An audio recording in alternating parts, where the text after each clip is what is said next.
So what I wanted to create here was an automated agent that would post once a day into a Teams channel. Now, the information that I'm posting in this case is the historical events that happened with computers on this day in history. So this is the output that I'm looking to achieve with my agent that will run continuously, and post this once a day.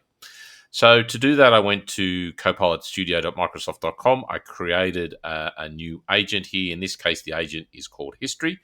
You'll see that I've kept it very, very simple here. I've just said it's an agent that posts historical events and uses general information to create a list of historical events that happened on this day. And the idea here is that I've also enabled orchestration so it can go off and do what it needs to do. Now, the only knowledge source that I've included here is just general knowledge. So that's going to use the web to pull that information and then orchestrate it, put it together, and then hopefully output it to Teams. Now, the way that this action happens on a regular basis is via what's called a trigger. So that trigger will then run once a day. It will show you that shortly. And then that trigger will hand off to a topic that I've created that will then post into Teams. So the idea is it will trigger. It will then get a result. AI will work on it, orchestrate it, and then it will use the topic to push the result into Teams.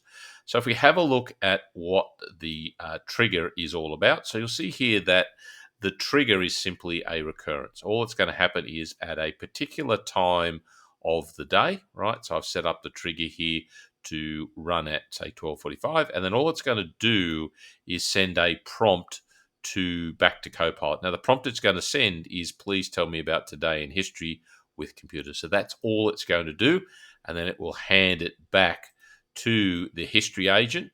Now, what will happen here is if I go into topics, you'll see that I have removed all the generic topics, and there's now only one topic in there called post result. Now, if we have a look at that, what I'm doing, because this is a dedicated agent to acting, I will basically take any result from Copilot or all results from Copilot, and they'll run it through this topic, which will then push it into Teams. So if we go and have a look here, you'll see that my trigger is an AI response was generated. So you may not want to do this with every agent, but in this case, this is all this agent is going to do. So I'm happy to do that. You can go in and change that by going to the top right-hand corner over there.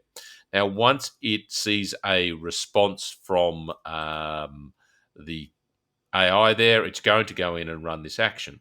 Now, to run this action, it's going to need to take some information from that response. You'll see here that it's got that via an environment variable. So you can go in and you can select what variable that you particularly want. You'll find those, inside here if you want. So the one that I've selected is going to be, the response from the AI. So if I type in here response, we should hopefully, find the response, which is going to be this one here, response.formatted.text. So that's going to be the response from the generation of the orchestration. Then what I'm going to do with that response is I'm going to send it to a flow. So I've gone in and created a flow. Now that flow is the job of that flow is simply to post into Teams. So you'll see when an agent calls this flow, then post a message to Teams. You'll see that I've been able to define the channel, the team, and the channel there. Now, where I've got the body here, I've just selected the lightning bolt, and you'll see that I have an option here called input message content, I suppose. And that's basically what I've used. So all this flow is going to do, basically is when it's called, post the results of the content from AI into a channel in Teams, and then it's just going to return control back to the agent here. Now, the way that we can test the operation of this agent is we can go in and we can go over here and select the option to do a test if we want, right? So if we go in here, we can put in the option to type in text here, and that will give us a response potentially to make sure that our agent is working. We've also got the option to go down here and look at our triggers. So if you select the option here, the little beaker, I suppose, you'll see that we can select triggers to verify that it does work. Now, the activity of the agent will be recorded in the activity tab over here. Now, what I found is when I started creating this agent, I did have a bit of an issue, which I'll show you here. So you'll see here that the agent, when I was working on it, got caught up in this waiting for user. So if we drill into that and have a look at why that kind of happened, you'll see that the activity will show me what the agent basically did. And you'll see here that it's caught on waiting for user, which is prompting me for an input. So what I'm going to do here is if I go to activity map and then I go to transcript, you'll see that I get an indication that there's some sort of broken connection in one of my flows or in the agent here. Now, typically you would click, the button here, but at this point in time, that button kind of isn't operating. Microsoft needs to go in and resolve that. Hopefully they will do that shortly. Now, a bit of a kludgy method to fix that I found is what I need to do is I need to go into the developer tools for the browser. And what I need to do is I need to find the element for that button. So if we go into the developer tools and we go and look at basically all the elements, we'll be able to see, and if we mouse over the button here, you'll see that the button's URL is copilotstudio.microsoft.com/C2. So what we're going to need to do is basically go in here and look through our elements and try and find, that particular item. And then we need to, copy out the URL that is going to be in there, unfortunately, right? So what we'll have to do is we'll have to search our environment for, Copilot Studio.microsoft.com, /C2.